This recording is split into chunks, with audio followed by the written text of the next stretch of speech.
하나님께서 오늘 저희들에게 주시는 말씀 두 곳을 찾도록 하겠습니다. 출애굽기 25장 8절 9절입니다. 우리 다 같이 한 목소리 읽겠습니다. 시작. 내가 그들 중에 거할 성소를 그들을 시켜 나를 위하여 짓되 물은 내가 네게 보이는 대로 장막의 식양과 그 기구의 식양을 따라 지을지니라. 아멘. 한 번 더 보겠습니다. 요한복음 5장 19절 말씀입니다. 신약입니다. 우리가 읽었던 출애굽기 25장 8절 9절에 관한 내용을 요한복음 5장 39절에는 이렇게 설명을 예수님 직접 하셨습니다. 시작. 너희가 성경에서 영생을 얻는 줄 생각하고 성경을 상고하거니와 이 성경이 곧 내게 대하여 증거하는 것이라. 아멘. 성막을 우리가 공부를 하고 있는데 저번 시간에는 성막을 건축하라고 하는 목적에 대해서 말씀드렸고, 오늘은 성막에 대한 개요를 좀 살펴보고 3부 예배 때 이어서 말씀을 전하도록 그렇게 하겠고요. 특별히 성막은 그림으로 되어 있는 내용들이 많이 있어서 시청각이 필요하다 해서 잠깐 보여드리려고 합니다. 저번 시간에 성막을 건축하라고 하는 그 목적에 대해서 말씀을 드렸습니다. 오늘은 성막에 대한 개요입니다. 출애굽기 15장 8절로 9절, 고린도전서 13장 10절로 15절 말씀에 근거한 그 내용을 요한복음 5장 39절로 확증을 시켜드린 그런 말씀인데요. 하나님께서 이스라엘 백성들을 애굽에서 출애굽한 이후 가나안 땅 들어가기 전에 광야를 지나면서 성막을 지으라 이렇게 명령을 내렸습니다. 그 성막은 단순한 건축물이 아니라 하나님의 임재와 하나님의 백성들과 교제를 위한 거룩한 장소요, 거룩한 처소였습니다. 성막의 구조와 질서, 기구 그 하나하나에 하나님께서 보여주시고자 하신 구속의 모형이요, 그림자요, 상징적으로 다 이렇게 건축하라고 말씀하셨죠. 그래서 오늘 본문의 출애굽기 25장 8절에 이렇게 말합니다. 내가 그들 중에 거할 성소를 그들이 나를 위하여 짓되. 신약에 와서 성막은 예수 그리스도 안에서 실제로 나타났습니다. 구약의 그림자요, 모형이요, 상징이었던 그 설계도가, 그 거울이 신약에 와서 예수님 직접 그때 너희들에게 예언했던 그 주체가 나야 라고 보여준 거예요. 그래서 성막은 복음의 예표입니다. 예수님의 십자가에 대한 예표입니다. 그리고 구원에 대한 예표요, 천국의 예표요, 구원받은 성도들이 어떻게 살아가야 될 것인가, 그리스도의 삶에 대한 예표인 것입니다. 그러므로 성막을 연구하게 되면 하나님이 누구신지, 나는 어떤 존재인지, 예수님은 누구신지, 내가 어떻게 구원받을 수 있는지, 천국에 어떻게 가는지, 그리고 신앙을 가진 그리스도인이 신앙 생활을 어떻게 해야 되는지 아주 자세하게 명쾌하게 나와 있기 때문에 성막은 너무나 우리의 신앙과 신앙생활에 중요한 부분을 차지하고 있는 것입니다. 그래서 우리 성산교회 모든 성도는 성막처럼 하나님이 거하시는 거룩한 성전이 되었고, 그리스도 예수 안에서 우리는 성막의 질서대로 하나님께 나아가게 되는 줄로 믿습니다. 히브리서 9장 11절에 이렇게 말합니다. 우리가 더 크고 온전한 장막을 지나 그리스도께서 오셨느니라. 성막의 주인 되신, 주체가 되신 그분이 예언한 그대로 오셨느니라. 그래서 우리는 성막을 지식으로만 아는 자가 아니라 그 안에서 하나님의 사랑과 예수님의 구속을 발견하고 구원의 확신 갖고 감격으로 살아가는 성도들이 되어야 될 줄로 믿습니다. 그래서 오늘 이 시간 성막의 전체 구조와 개요를 통해서 하나님이 어떤 질서로 우리에게 다가오셨는지, 그리고 우리 신앙이 어떻게 그 성막 안에서 회복되었는지 이 개요를 통해서 확인하고, 나는 성막을 하나님께 지으라고 명령하신 대로 내 마음의 성막을 지었는지, 우리 교회는 하나님의 설계대로 성막을 짓고 있는지 확인하고 확증을 받는 시간이 되었으면 좋겠습니다. 오늘 먼저 성막의 개효를 살펴보면 출애굽기 25장 8절로 9절 한번 읽겠습니다. 다시 한번 읽겠습니다. 시작. 내가 그들 중에 거할 성소를 그들을 시켜 나를 위하여 짓되 물은 내가 네게 보이는 대로 장막의 식양과 그 기구의 식양을 따라 지을지니라. 고린도전서 3장 10절로 15절에 보면 믿음의 집에 대해서, 믿음을 어떻게 건축할 것인가, 그리스도를 기초로 삼아 그 위에 어떤 신앙을 쌓아 올릴 것인가에 대한 말씀이 나오는데 한번 읽겠습니다. 시작. 내게 주신 하나님의 은혜를 따라 내가 지혜로운 건축자와 같이 터를 닦아두매 다른 이가 그 위에 세우나 그러나 각각 어떻게 그 위에 세우기를 조심할지니라. 이 닦아둔 것 외에 능히 다른 터를 닦아둘 자가 없으니 이 터는 곧 예수 그리스도시라. 만일 누구든지 금이나 은이나 보석이나 나무나 풀이나 집으로 이 터 위에 세우면 각각 공력이 나타날 터인데 그날이 공력을 밝히리니 이는 불로 나타내고 그 불이 각 사람의 공력이 어떠한 것을 시험할 것입니다. 만일 누구든지 그 위에 세운 공력이 그대로였으면 상을 받고 누구든지 공력이 불타면 해를 받으리니 그러나 자기는 구원 얻되 불 가운데서 얻을 것이니라. 이 고린도전서 10장 10절로 15절 말씀은 다음 시간에 이어서 의미를 말씀드리고, 오늘은 목차를 말씀드리면, 첫째, 성막은 상징이었다. 성막은 뭐에 대한 상징일까를 설명할 거고요. 두 번째, 성막은 설계도였다. 하나님께서 성막을 이렇게 지으라고 도면을 직접 우리에게 계시로 주셨다. 세 번째, 성막의 내용들이 우리의 신앙을 진단하고 적용해야 된다. 설계도대로 내 신앙의 집을 건축하고 있는지, 우리 교회 역시 하나님께서 계시해 주신 식양대로 설계도대로 목회를 하고 있는지 이걸 진단하고 적용을 해볼 필요가 있다. 설계도대로, 식양대로, 하나님이 주신 계시대로 우리의 신앙을 갖지를 못한다면, 우리 교회가 세워지지 않는다면 하나님하고 아무런 무관한, 하나님하고 아무런 관계없는 인간들만 왕창 모였다가 종교생활하고 흩어져 버리는, 그리고 멸망을 당하고 지옥 가버리게 된다, 그 말이잖아요. 그래서 말씀대로 신앙의 건축을, 또 교회도 신앙을 말씀에 근거하여 말씀대로 지어져 나가야 되겠다. 성막을 만드는 순서, 법입니다. 성막을 하나님께서 어떤 식으로 만들려고 순서를 정했을까? 하나님의 법칙이 있어요. 그래서 하나님의 순서대로 우리가 신앙생활을 해야 되는 아주 중요한 원리들이에요. 그러므로 성막은 설계도이기 때문에 나의 신앙이 설계도대로 건축을 해야 되고, 우리 교회도 설계도대로 믿음의 건축을 해야만이 하나님 앞에 승인이, 믿음의 인정을 받게 되는 건데, 오늘 다 할 수는 없습니다. 오후에 이어서 하기로 하고. 첫째, 성막은 상징이었다. 성막은 실체가 아니다, 그 말이에요. 무엇에 대한 상징으로 미리서 보여주셨다. 뭐에 대한 상징일까? 예수님을 상징하는 것이다. 누구로 상징해요? 예수님이 어떤 분인가를 구약에 상징적으로 미리서 말씀해 주신 거예요. 성막은 성막 밖이 있고 성막 안이 있어요. 그러면 교인들도 성막 밖에 교인이 있고 성막 안 교인이 있어요.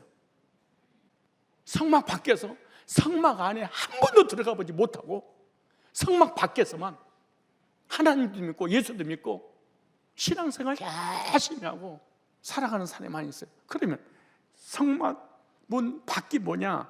세마포 울타리가 있습니다. 울타리를 세마포로 쳐서 안과 밖을 구분을 딱 해놨어. 왜 울타리 쳤냐? 안으로 들어오지 못하도록, 밖에 있는 사람이 담 넘어오지 못하게 하려고 울타리를 쳐놓은 거야. 담을 쳐놓은 거야. 그러니까 성막 울타리 밖에 있는 사람들은 뭐만 보냐? 성막 안은 못 보이고 성막의 울타리만 딱 봐. 두 번째, 해달에 가죽이 지붕을 씌워놨어요. 그러니까 밖에서 보면 울타리와 지붕 꼭대기에 있는 해달의 가죽의 모습만 보는 거예요. 어디서? 밖에서.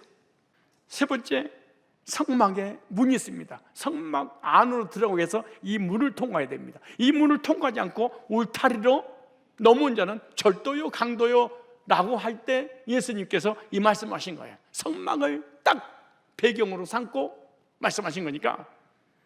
그래서 성막 문은 양의 문, 예수님의 이름으로 양들이 들어가는 곳인데, 이 예수님 이름으로 이 양의 문을 들어가지 않는 자들은 뭐냐? 울타리로 넘어서 성막 안으로 들어가는 자다라고 성경이 그렇게 말하는 거죠. 이걸 갖다가 율법주의자들, 신비주의자들, 행위주의자들은 성막 안을 바로 울타리의 담을 넘어서 들어가 버리는 거야. 이걸 절도요 강도라 그래. 여러분, 이 울타리를 넘으려고 할 때 얼마나 힘들겠어. 도둑놈이 도둑질하는 게 쉬운 게 아니야. 얼마나 최선을 다해야 되는 거 생각해봐. 그 담치게 하려니까, 남의 집에 있는 것을 털으려니까 그거 쉽냐고. 그런데 주인은 요행이야, 문 열고 그냥 얼마나 편해.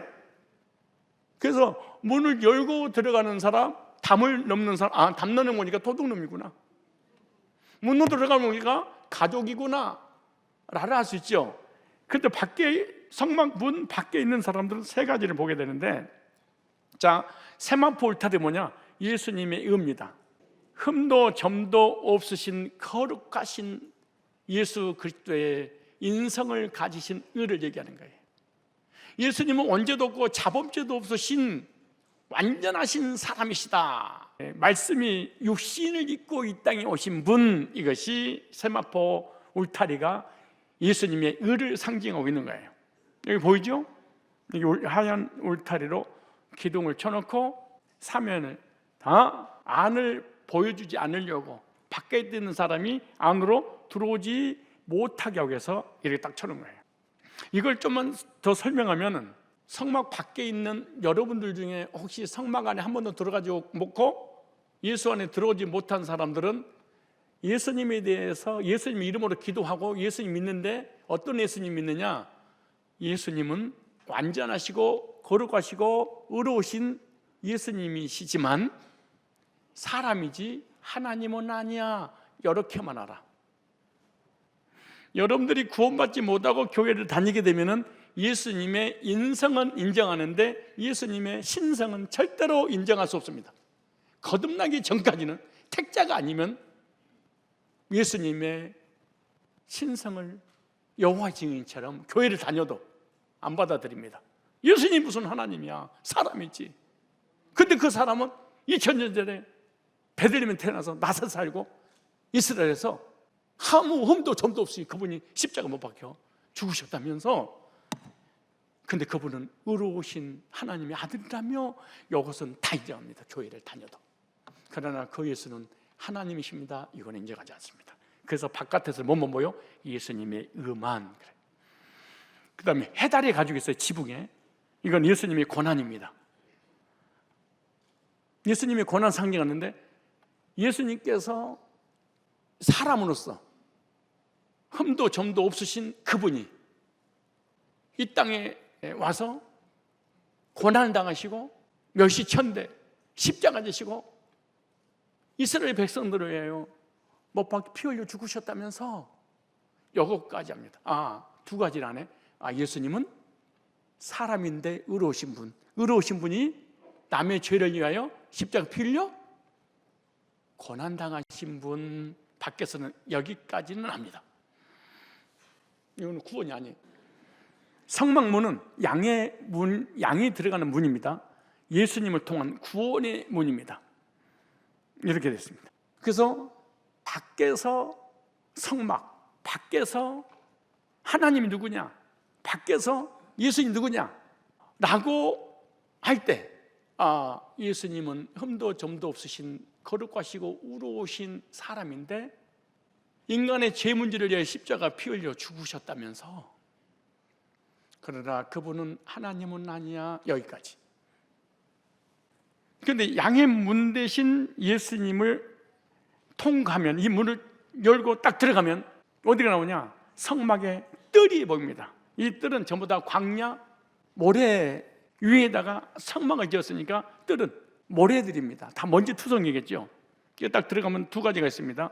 하나는 번제단이 있고 또 하나는 물두멍이 있고, 물두멍을 지나면은 성소와 지성소가 있습니다. 네 가지 천으로 이렇게 덮어놨습니다. 자, 번제단이 뭐냐? 죄인이 죄를 짓게 되면 돌에 맞아 죽거나 하나님의 재앙으로 형벌을 당해야 돼요.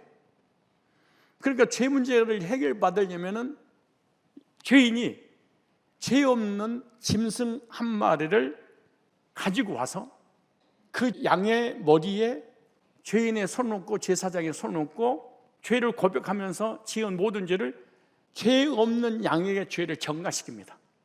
그럼 죄 없는 이 양이 죄 있는 인간의 죄를 대신 지고 죄에 삭서 사망이니까 여기서 목을 따서 피 흘려 죽어.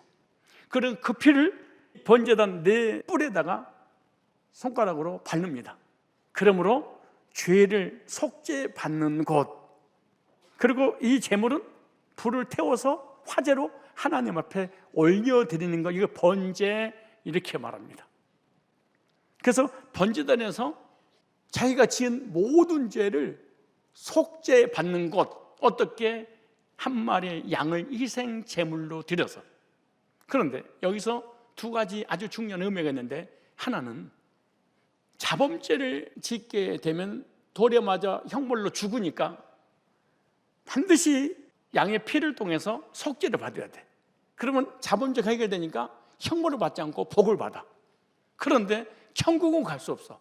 겉사람은 해결되는데 속사람 해결 안 돼. 그러면 속사람을 어떻게 해결하냐? 이 번제단에서 피 흘려 죽은 이 양처럼 언젠가는 예수님이 오시면 나를 대신해서 십자가에 피 흘려 죽으실 텐데, 예수님에 대한 상징성을 가지고 있는 양의 피를 통하여 실체가 오셔서 내 언제 문제 해결해 주실 거야, 내 속사람이 지은 죄를 해결할 거야, 내 세 문제 해결할 거야 라고 바라보는 법칙, 미래적 현실, 먼 미래를 지금 이 양에게 대입시켜서 십자가를 바라보고 내면의 세계, 속사람이 영원히 언제 문제 해결받고 구원받아서 하나님의 나라에 가게 되는 두 가지 아주 중요한 일이 있어요. 그러나 이 양을 잡아서 속죄 피를 흘렸는데 예수님은 바라보지 않고 그냥 피 흘려 죽음으로 내 죄는 형벌이 끝났어. 그럼 자범죄만 해결되지 천국은 절대 못 가는 거야. 그 다음에 물두멍이 있습니다. 물두멍은 회심의 역사입니다. 하나님의 말씀을 상징하는데 물과 성료로 거듭나서 새롭게 되는 것. 왜 물두멍이 필요할까요? 이 뜰에서 사역을 하게 되면 먼지가 자꾸 손과 발에 묻어. 그러니까 그것을 씻지 않고는 이 성소에 가서 하나님을 섬길 수 없어. 씻지 않고 번제단과 물두멍을 통과하지 않고 성소에 들어가면 죽어. 그런데 반드시 양의 문을 통과해서 번제단에 속죄받고 물두멍으로 이 자범죄를 씻고 그리고 어디 들어가는 거예요? 성소에. 성소는 좌우 사방이 다 금으로 되어 있기 때문에 반드시 씻고 들어가야 된다. 그래서 물두멍은 회개의 의미를 가지고 있습니다. 자, 다시 좀 정리하겠습니다. 번제단은 예수님 십자가의 구속을 상징하고 있습니다. 그래서 요한복음 1장 29절에 이렇게 말합니다. 이튿날 요한이 예수께서 자기에게 나오신 보고 가로되 보라, 세상 죄를 지고 가는 하나님의 어린 양. 그랬어요. 구약에 실제 가축을 하나님 앞에 희생제사로 드렸는데 그건 누구를 상징했어요? 예수님을. 그런데 그 상징했던 그 예수님이 실제로 오셨다. 오셨다. 이렇게 말해요. 세상 내 죄를 지고 가는 번제단의 어린 양처럼 나의 언지와 자범죄를 대신 짊어지고 십자가에 피 흘려 죽으시기 위해서 하나님이 보내신 어린 양, 하나님이 보내신 하나님의 어린 양, 나를 구속하기 위해서 하나님께서 보내신 어린 양이라고 사도 요한은 이렇게 말합니다. 그러면 우리가 이렇게 적용해 볼까요? 보라, 광종이 죄를 짓고 가는 하나님의 어린 양이로다. 이렇게 여러분의 이름을 대입을 해서 읽으면 은혜가 더 될 거예요. 한번 신앙해 볼까요? 사랑의 마음으로 믿어 의에 이르고 입으로 신하여 구원을 이루는데 한 번도 교회 다니면서 입으로 신하지 않고 자기 이름을 넣고 시작.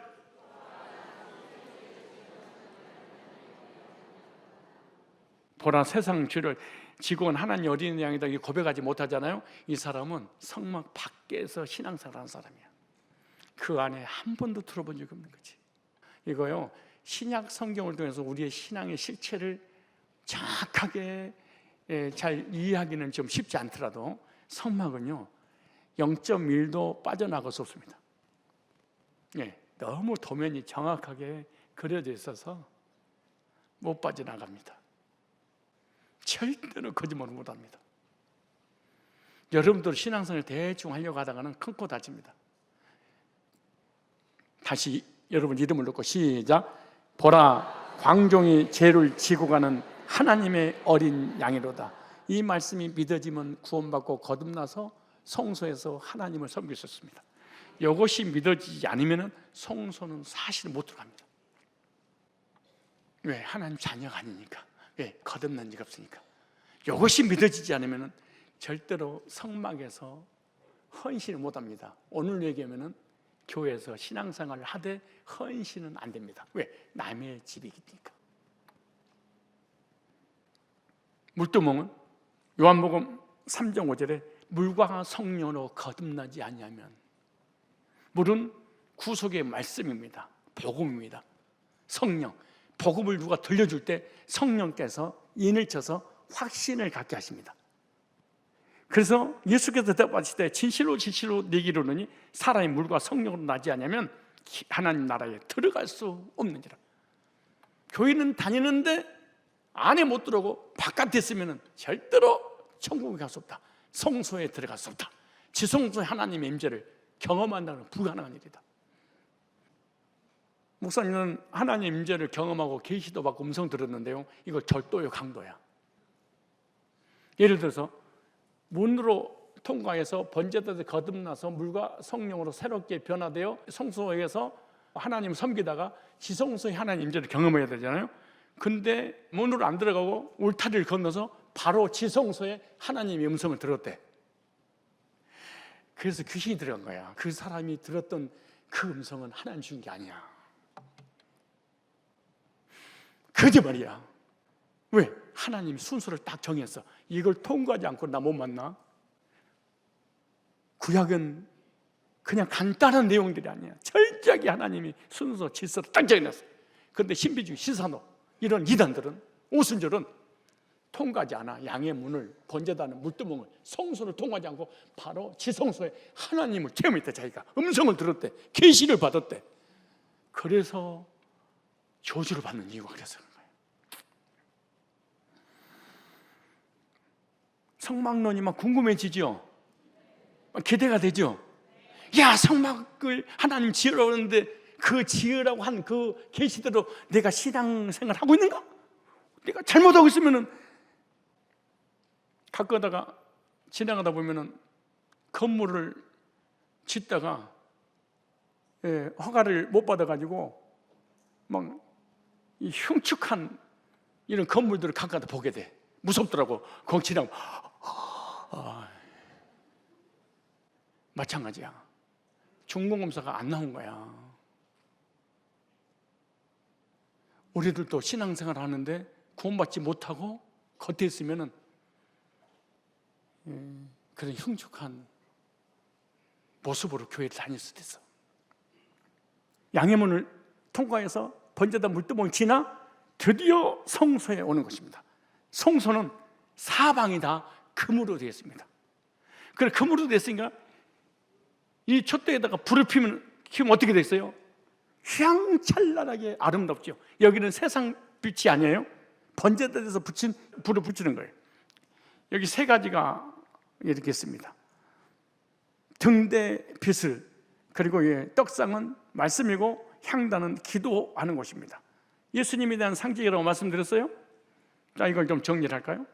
등대는 예수님이 나는 세상의 빛이라, 혼돈과 공허와 흑암이 있는 그곳에 내가 혼돈을 질서로, 흑암을 빛으로 공허를 채우려고 내가 왔다. 등대. 그러니까 성경을 모르면 요한복음이라든가 계시록이라든가 사복음서가 이해가 힘들어. 왜? 예수님께서 다 이걸 가지고 계시해 주셔서 그런 거예요. 7뼈를 붙잡고 7 금초대 사이를 거니시는 그 주님이 7 교회를 얘기했잖아요. 구약에 뭐예요? 7 등대를 얘기하는, 이걸 예수님께서 빗대서 말씀하시고 계시는 거예요. 그러니까 계시록이 됐든 사복음서가 됐든 신약이 됐든 성막을 이해를 해야만이 신약이 이해가 가. 자, 그래서 세상의 빛이라고 하는 이유가 창세기 1장 4절에도 이렇게 말합니다. 혼돈과 흑암과 공허가 있는 그곳에 하나님께서 그런 말씀하시는, 빛이 있으라 하시면 빛이 있었고 하나님 보시기에 좋았더라. 고린도후서 4장 6절에 그 빛은 하나님의 형상, 하나님을 아는 빛이라 이렇게 말해요. 그래서 창세기 1장 4절에 이미 하나님을 아는 빛을 주었는데 어떻게 알 수 있냐? 예수 그리스도를 통해서 알 수 있다라고 말씀하신 거예요. 그 빛은 하나님 보시기에 좋았더라. 하나님 빛과 어두움을 나누사. 요한복음 1장 9절에 보니까 참빛 곧 세상에 와서 각 사람에게 비추는 빛이 있었나니 각 개개인에게, 우리에게 비치는 게 있잖아요. 각 개개인에게 개인적으로 복음의 생명의 구원의 빛을 비춰줘서 거듭나서 하나님과의 개인적 관계를 맺도록. 그래서 우리가 구원받는 게 아니에요. 내가 받는 것이지. 그래서 등대는 세상의 빛 대신 예수님을 상징하는데 요한복음 8장 12절에 예수께서 또 이를 가라사대 나는 세상의 뭐니? 빛이니 나를 따른 자는 어둠에 빠지지 아니하고 생명의 빛을 얻느니라. 성소에서 사는 거예요. 생명의 빛, 복음의 빛, 구원의 빛, 예수님의 빛을 받고 사는 성소에 가는 내용이죠. 그 다음에 떡이 뭐냐? 여기 떡은 이스라엘 12지파를 상징하는 12개를 딱 이렇게 올려놓는 거예요. 나중에 이게 디테일하게 하나씩 설명을 드리게 될 것입니다. 그런데 이 떡을 먹어야만이, 우리 밥을 먹어야 살 수 있잖아요. 마찬가지로 이게 떡은 생명의 떡인데 요한복음 6장 35절에 예수님께서 이 떡에 대해서 말씀을 이렇게 해놨어. 예수께서 가라사대 내가 곧 생명의 떡이니, 성소에서 떡에 관한 말씀을 하시면서 그건 나에 대한 상징인데 내가 그 떡을 성취하려고 내가 왔어 이렇게 말해요. 내게 오는 자는 결코 줄이지 아니할 터요 나를 믿는 자는 영원히 목마르지 아니하리라. 생명이 없는 우리들에게 생명을 주어서 구원받고 영생에 갈 수 있도록 하시는 생명의 떡 이렇게 말해요. 그 다음에 향단은 성소에서 향을 피워서 지성소 계신 하나님 앞에 향연이 되어서 향기를 맡도록 하는 것을 이걸 향단이라고 그래요. 향을 피우는 단. 그런데 예수님이 뭐라고 말씀하시냐? 겟세마네 동산에서 기도하실 때, 겟세마네 동산에서 기도할 때 그 겟세마네 기도는 하나님 앞에서 죄인들을 위해서 중보하시는 중보의 사역을 위한 기도고, 구약의 향단에 예수님에 대한 기도를 상징했는데 그 상징된 그 예수님 직접 오셨다. 그런데 오늘 우리들에게 적용하면 예수님 이름으로 하나님 앞에 성소의 향단에서 기도하는 그 기도의 내용들이 하나님 앞에 상달되어 향연이 되어 향기가 되어 하나님 응답하시는 내용이에요. 그래서 향단은 기도를 의미하는데 계시록 5장 8절에 책을 취하심에 내 생물과 24장로들이 어린 양 앞에 엎드려 각각 검은고와 향이 가득한 금대접을 가졌으니 이 향은 성도의 기도라. 예수님에 대한 상징을 예수님이 겟세마네 동산에 기도하고 이루시고, 그리고 예수님 이름으로 우리가 기도하면 은혜의 보좌 앞에 상달되어 응답을 받게 되는 거죠. 그런데 성막의 천정은 어떻게 됐냐? 청색, 자색, 홍색, 가늘게 고운 백색 실로 수놓아 짠 천사의 모양으로 되었습니다. 청색은 신약에 와서 독수리 복음, 요한복음을 얘기하는 거예요. 그리고 자색은 마태복음, 사자복음, 왕의 복음을 얘기하는 거예요. 홍색 복음, 이것은 보혈을 상징하기 때문에 마가복음, 예수님께서 십자가에 피 흘려 죽으시는 그 의미하는 거예요. 백색 복음, 예수님은 흠도 점도 없으신 의로우신 누가복음을 얘기하는 거예요. 그러니까 이미 예수님에 대한 사복음서에 관한 기록할 아주 중요한 부분을 성막 천정에다 딱 이렇게 올려놨어요. 청색, 자색, 공색, 백실로 수놓았지 않은 천사의 모양으로 되었다. 이렇게 상징으로 보여주고 예수님 오셔서 이 네 가지를 다 이뤘어. 어떻게 이뤘냐? 청색, 예수님은 하나님이시다. 하나님이 백색, 사람으로 오셨다. 그리고 홍색, 십자가 피 흘려 죽으셨다. 그 예수님은 자색, 자색을 왕들이 입는 옷이잖아요. 우리의 너의 왕이야, 이 내용이에요. 그러면 오늘 우리가 어떻게 구원받냐? 예수님은 완전한 사람이고 완전하신 하나님이신데 십자가 피 흘려 죽으심으로 나를 구원하신 그분은 나의 왕입니다. 이렇게 믿을 때 성소생활을 한 거예요. 그래서 제가 요한복음 5장 39절로 시작한 거예요. 너희가 성경에서 영생을 얻는 줄 상고하거니와 이 성경이 곧 내게 대하여 기록한 거야. 그럼 창세기 1장 1절부터 마지막 절까지 나의 이야기야, 내 얘기야. 어떻게 그렇게 나를 빼고 그렇게 설교를 잘할 수 있니? 나를 빼고 어떻게 그렇게 말씀을 오랫동안 읽을 수 있어? 나를 빼고 어떻게 그렇게 부귀를 할 수 있어? 나를 빼고 어떻게 그렇게 율법주의, 도덕과 윤리 설교를 그렇게 잘할 수 있어? 대단한 능력이다 그럴 거예요. 예수님이 그러셨다면. 그러지 않겠어요? 이 성소가 얼마나 아름다웠을까요? 얼마나 휘황찬란했을까요? 그래서 보세요. 모두 금으로 되어 있기 때문에 금촛대를 켜게 되면 이 금촛대는 어디서 켜야 되냐? 번제단에서 성막을 완성하고 양을 잡아서 번제를 올려드릴 때 하늘에서 불을 붙여줬어. 어디서 불을 붙여줘? 하늘에서. 그 번제단에서 붙인 불을 등대 촛대에다 붙여야 돼. 그런데 번제단에서 붙이는 그 불을 가지고 안 붙이면은 성경은 다른 불, 그래, 그 자리에서 저주받았어. 강단에서는 성경을 해석하거나 성경을 읽을 때 뭐 되냐? 예수님의 십자가의 구속의 복음을 통한 감격의 메시지를 전해야지. 강단에서 도덕이나 윤리나 신비한 체험이나 계시를 받은 거나 비유풀이나 행위를 강조하는 것은 성도를 죽이는 다른 불을 전하는 거예요. 그러므로 강단은 정치, 경제, 사회, 세속적인 도덕과 윤리는 있지만 이걸 전하는 곳이 아니야. 다른 불이야. 그래서 그 불을 꺼뜨리지 마라. 번제단에 구원받을 때 하나님께서 나에게 너 심령 속에 붙여준 불 있지? 그 불로 성소에서 신앙생활을 해야 돼. 그러므로 왜 신앙생활을 제대로 하지 못하냐? 본질이 해결 안 된 거야. 번제단에서 주님을 실제로 만난 적이 없어. 예배드려도 기도해도 헌신해도 아무런 감각이 없어. 이건 아세요? 번제단의 불이 아니니까. 하나님은 절대로 안 속아요. 성경도 절대로 안 속아요. 저도 안 속아요. 금촛대를 켜게 되면 내부가 휘황찬란하죠. 그리고 어디 들어오냐? 최종 목적지 지성소. 지성소를 가게 하기 위해서 하나님이 이런 절차를 만들었어. 근데 내가 바로 지성소 금식하다가 단식하다가 부르짖다가 하나님 음성을 듣고 계시받고 능력받고 꿈을 꾸고 예언하고 환상 보고 내가 그거 목사님 인정하지 않으세요? 물론 인정도 안 하지만 인정하더라도 잘못된 거야. 무서운 거야. 절대 이런 사람 행복하지 않아. 절대로 안식이 없어.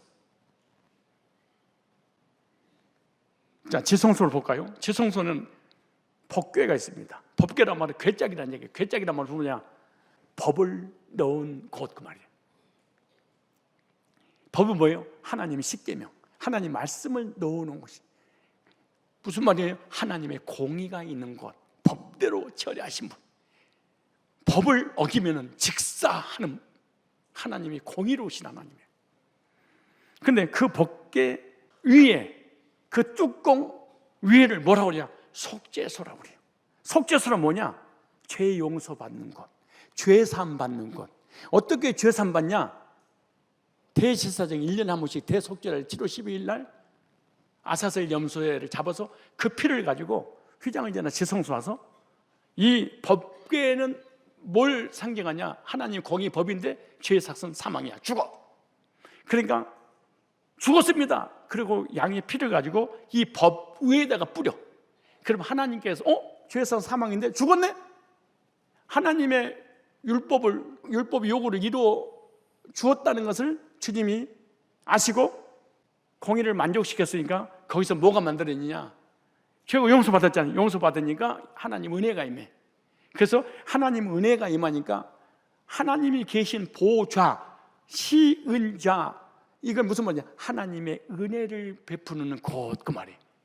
하나님이 공의를 만족시키니까 하나님의 은혜가 임하는 곳, 은혜의 보좌 앞에 담대히 나오리라. 히브리서 4장 16절 얘기는 이 얘기하는 거지. 예수님의 보혈을 가지고 하나님의 공의를 만족시키면 하나님의 놀라운 은혜가 임해서 그 은혜를 성경이 뭘로 표현했냐? 구름기둥, 불기둥 그렇게 했습니다. 구름기둥이란 여기서 구름이 만들어진 걸 갖다가 히브리어서 쉐키나 그래. 쉐키나, 하나님의 영광의 은혜의 구름. 그것이 바깥으로 나가가지고 40년 동안 이스라엘 백성들을 밤에는 불기둥, 낮에는 구름기둥으로 보호하시고 인도하시고, 그러므로 세상을, 자신을, 환경을 이기고 세상에서 복받는 길이 열심히 돈 버는 길이 아니야. 교회 와서 내 심령에 하나님의 은혜의 보좌 앞에 십자가의 구속의 은혜가 임하면 삶을 하나님이 책임져 버려요. 광야 40년 동안 뱀과 정갈 하나님이 다 지키고 보호해 줬어. 먹을 거, 입을 거, 마실 거, 옷이 다르지 않았어. 신발이 다르지 않았어. 이런 놀라운 일들이. 그런데 은혜 받을 생각을 안 하고 속죄 받을 생각 안 하고 어떻게 하면 복 받을까 해서 세상적으로 나가서, 이건 절대 복 받는 일이야. 목회자도 마찬가지야. 하나님 무릎을 꿇고 말씀을 붙잡고 말씀하고 씨름하고 말씀으로 살아야 되는데 이 말씀으로 살 생각을 안 하고 어떻게 하면 생계를 유지할까 이렇게 하다가 막 투잡을 뛰고 그러다가 나도 망하고 교인도 망하고 가족도 망하고 이게 안 되는 거야. 이게 되는 게 아니에요. 여기 은혜의 보좌 앞에서 속죄받고 은혜만 경험해버리면 나머지는 하나님이 책임지는 거예요. 나중에는 구름기로 바깥으로 나가요. 나중에. 그리고 나중에 하나님 영광, 이 하나님 영광을 구름을 했다 쉐키나. 그래서 이 세 가지를 지성소에서 경험을 하겠는데, 이 법궤가 이렇게 생겼습니다. 법궤 위에 법이 있고요. 그다음 속죄소, 이 안에는 이렇게 법궤 위에 두 그룹이 스랍이 이렇게 날개를 펴고 서로 맞대고 있고 그 사이에 피를 뿌립니다. 그 피를 뿌리면 이 속에 있는 하나님의 공의 율법을 이루었어. 이름으로 거기서 뭐가 나오냐? 은혜가 나오는 거예요. 그래서 은혜의 보좌 앞에 담대히 나오지냐. 그러니까 성막을 이해를 못하면 히브리서가 냈던 이해한다는 게 너무 힘든 거예요. 계시록은 더 힘들고. 그래서 하나님의 영광의 그룹이 여기 쉐키나, 이 법궤 속죄소에서 만들어져서 바깥으로 나가서 낮에는 구름기둥, 밤에는 불기둥, 40년 동안 이스라엘 백성들의 삶을 책임졌어. 그러므로 우리들도 삶을 성공적으로 살아가려면 하나님 속죄소의 은혜를 경험하기를 원합니다. 이것이 딱 답을 얻어야 돼. 그리고 교회는, 목회자는 강단에서 끊임없이 속죄의 은혜가 시은전에서 올라오도록 성도들이 계속해서 복음을 전해줘야 됩니다. 두 번째, 뭘 상징하느냐? 성도의 구원과 삶을 상징한다. 구원만 상징하는 것이 아니에요. 삶도 상징한다. 어떻게 구원받았는지, 구원받았으면 어떻게 살아야 될까, 이 삶을 설계대로 탁 그려놨어요. 정리할까요? 문, 양의 문이 되신 예수님을 통과해요. 성막들 번제단에서 거듭나서 물두멍인 말씀으로 정결하게 되어 성소에서 말씀생활 떡상, 기도생활 향단, 전도를 통하여 등대, 하나님을 성소에서 하나님 섬기면 어떤 일이 벌어지냐? 지성소, 하나님의 영광을 체험하게 되고 천국을 체험하게 되고 하나님의 임재를 체험하고 그때부터 메시지가 들려. 왜 목사님, 나는 아무리 설교도 메시지가 안 들리는 거예요? 왜 설교가 안 들려? 왜 관심 없는 거예요? 사실은 이걸 통과 못한 거예요. 이게 순서예요.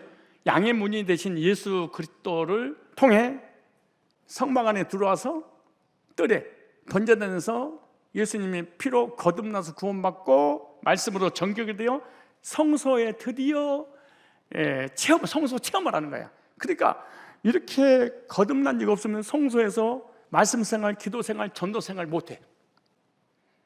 불가능한 일이야. 썬데이 크리스찬으로 교회는 다닐 수 있어. 그러나 절대로 성소에서 헌신은 불가해. 최종 목적지 지성소잖아요. 양의 문 대신 예수님을 통해서 지성소, 최종 목적지 지성소에 하나님의 영광과 천국의 체험과 하나님 임재와 하나님의 말씀을 통해서 내가 너를 거기서 만나고 지성소에서 어떻게 이 과정을, 이 질서를 통과해서, 이것이 신앙입니다. 뭐예요? 이거 신앙. 그래서 좀 더 확대시키면 신앙 생활이죠. 자, 그래서 거듭나지 아니하면 천국의 영광을 볼 수 없다고 하는 그 이유가 뭐냐? 좀 적용해 볼까요? 울타리 밖에서는, 즉 구원받기 전까지는 내부의 영광이 안 보여. 그 내부의 영광을 절대로 몰라. 무슨 말이냐? 세마포 울타리 예수님이 의예요? 예수님은 의로우신 분이야. 예수님이 나를 위해 고난 받았어. 이것은 믿어. 그러나 성소 안으로 못 들어와. 해달이 가지고는 예수님이 고난이라고 말씀드렸잖아요. 고난을 상징한다고. 예수님 고난 받은 거, 예수님 힘도 좀 더 없으신 분, 요거까지는 믿어. 그러나 신앙 생활은 못해. 네. 성막 안에 들어와야지 신앙 생활 시작되는데 성막 밖에 있잖아. 그 불신자지. 지금 교회 안에 있는 불신자들 얘기하고 있는 게 지금 세상 사람한테 설명하는 게 아니야. 지금 내부로 들어오면 그 안에는 구원이 있습니다. 안식이 있습니다. 평강이 있습니다. 만족이 있습니다. 행복이 있습니다. 영생이 있습니다. 축복이 있습니다. 예수 안에 하늘의 영광이 있습니다. 교회 다니는 사람들 중에 두 종류의 사람이 있습니다. 성막 안에 들어오지 못하고 성막 밖에서만 왔다 갔다 하는 사람은 예수님 재림 때 천국 절대 가지 못합니다. 성막 안에 들어온 자는 예수님의 영광을 체험했기 때문에 주님 안에 그 안에 생활합니다. 성막 안에 있는 사람은 성막 밖에 있는 사람하고 교제를 나누면 교제를 못합니다. 성막 밖에 있는 사람은 무엇을 먹을까, 무엇을 입을까, 무엇을 마실까, 육신의 적용, 안목의 적용, 이생의 자랑 얘기에는 없습니다. 정치, 경제, 사회, 종교, 세속적인 것만 딱 나옵니다. 성막 안에 있는 사람은 성막 안에 있는 등대, 향단, 떡상, 번제단, 물두멍, 지성소, 하나님에 관한 수준 높은 얘기를 합니다. 그런데 성막 밖에 있는 사람은 예수님 고난도 믿어요? 흠도 없으신 분도 믿어요? 그런데 절대로 복음은 얘기할 수 없습니다. 왜? 경험한 적이 없으니까. 만난 적, 들어온 적이 없는데 뭐. 그래서 밖에 있는 사람을 죄인이라고 하고 안에 있는 사람을 의인이다 그렇게 말해요. 집 밖에 있는 사람은 타인이라고 하고 집 안에 있는 사람을 가족이라 그렇게 말합니다. 가족은 집안에서 함께 살며 함께 밥을 먹고 함께 교제를 합니다. 이와 같이 성막 안에 있는 의인은 반드시 성막 안에 있는 영적인 공동체이며 영적인 가족인 교회에서 복음의 말씀을 먹으며 함께 커뮤니케이션, 교제가 이루어지며 대화가 됩니다. 소통이 됩니다. 왜? 성막 안에 똑같은 은혜를 경험하니까. 근데 성막 밖에, 예수 밖에 예수님의 십자가와 고난을 믿는데 체험을 못했어. 성막 안으로 못 들어왔어. 그러면 성막 밖의 이야기는 너무너무 잘합니다. 그러나 천국, 절대로 하나님 만난 적이 없으니까 천국을 갈 수 없습니다. 성막 밖에 있으면 겉보기에는 의인 같지만 죄인이라고 합니다. 하나님이. 성막 안에 있으면 죄인 같지만 의인이다 이렇게 말합니다. 예수 믿는 것은 이 세상 사람이 알지 못하는 다른 차원의 세계에 살고 있습니다. 놀라운 일입니다. 밖에 있는 사람을 겉사람이라고 합니다. 안에 있는 사람을 속사람이라고 합니다. 안에 있는 사람은 속사람이 거듭났다고 합니다. 밖에 있는 사람은 겉사람 이지로 삽니다. 그래서 시기, 질투, 미움, 분쟁, 악이 이것만 꽉 차있지 속에 있는 내용은 절대로 말하지 못합니다. 이건 이론이 아니고 실제입니다. 도전 받으셔야 됩니다.